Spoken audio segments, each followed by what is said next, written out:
Živijo otroci, jaz sem Peter, tole pa sta Ema Sofija in Val Edvard. Danes vam bomo prebrali pravljico Kdo tako grdo poje, ki jo je napisal Moris Pec, ilustrirala pa Amelie Jakovski.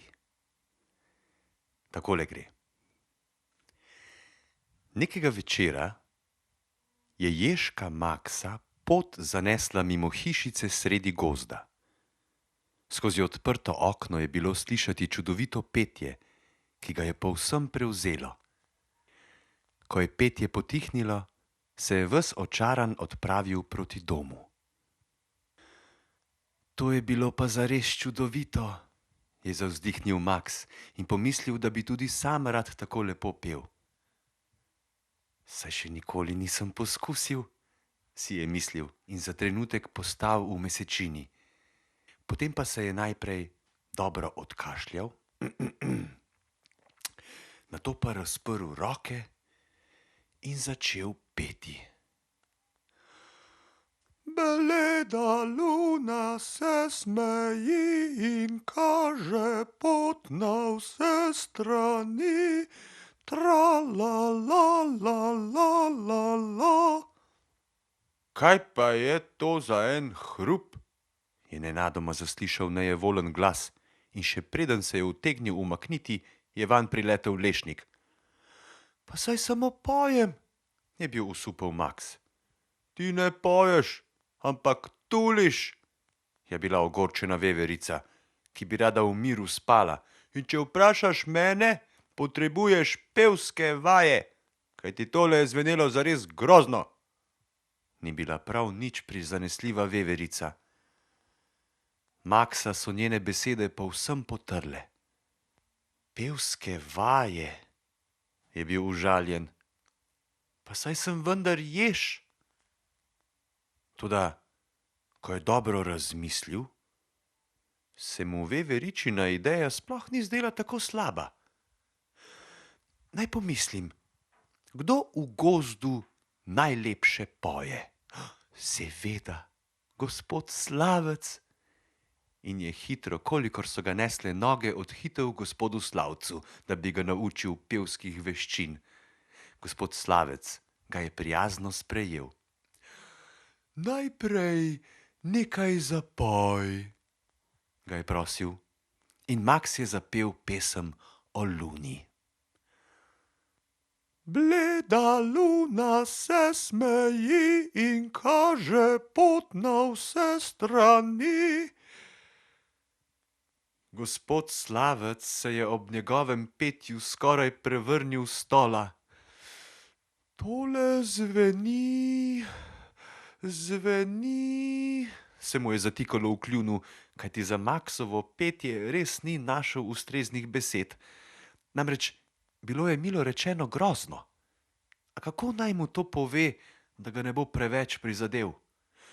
Tole zveni nad vse obetavno, se je končno domislil gospod Slavec. Tudi meni se zdi, da ne pojem slabo, je bil v svoje petje prepričan Maks. No ja, je rekel gospod Slavec, nekaj dela naju pa kljub temu še čaka. In tako sta Maks in gospod Slavec prav vsak večer vadila petje. Nekega večera pa je gospod Slavec potožil svojemu prijatelju Lisjaku.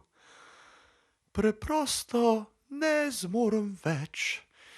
Ježek se na vso moč trudi, toda še vedno zveni kot pokvarjena plošča. Toda tako je navdušen in vztrajen, da nimam srca, da bi mu povedal, kako brezupno je njegovo petje. Ne vem, kaj naj storim.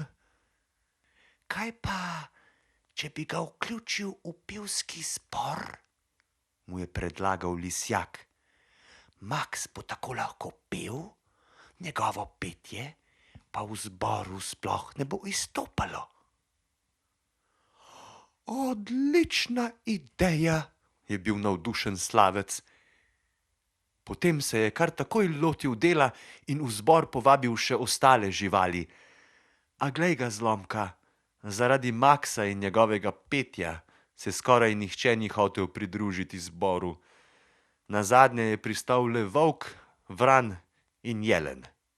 Bleda luna se smeji, je s prodornim in globokim glasom začel prepevati jelen.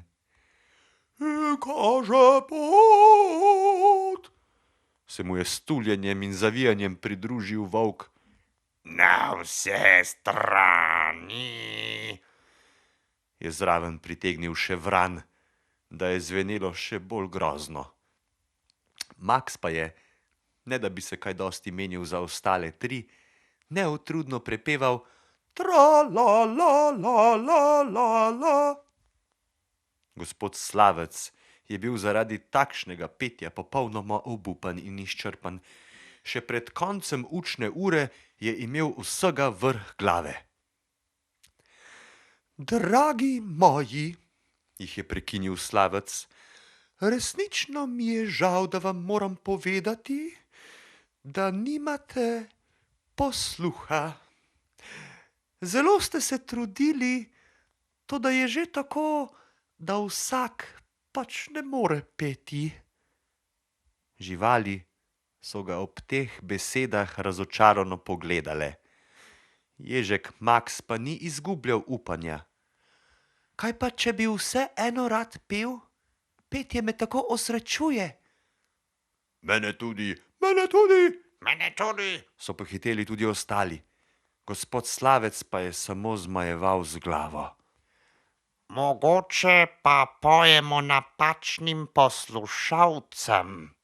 Se je tedaj domislil vran. Mogoče le gospodu Slavcu naše petje ni všeč, kajti drugim vranom se moje petje zdi naravnost čudovito. tudi mene volkovi poznajo kot dobrega pevca, Se je z njim strinjal volk. Ježek Maks pa je bil prepričan, da je najbolje, da priredijo kar koncert. Tako so iz bližnje in daljne okolice na koncert prišli vsi volkovi, ježi, jeleni in vrani.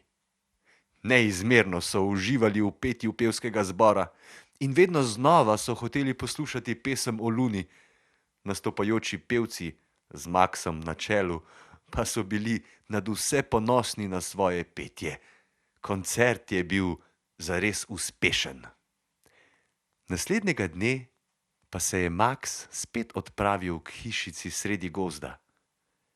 Postal je pred odprtim oknom in prisluhnil petju, ki je prihajalo iz notranjosti. A tokrat ni poslušal sam. Z njim je bila gospodična Ježovka. To petje je zares čudovito, mu je rekla. Toda, ko zapoješ ti, je dosti bolj zabavno. Nasvidenje, otroci.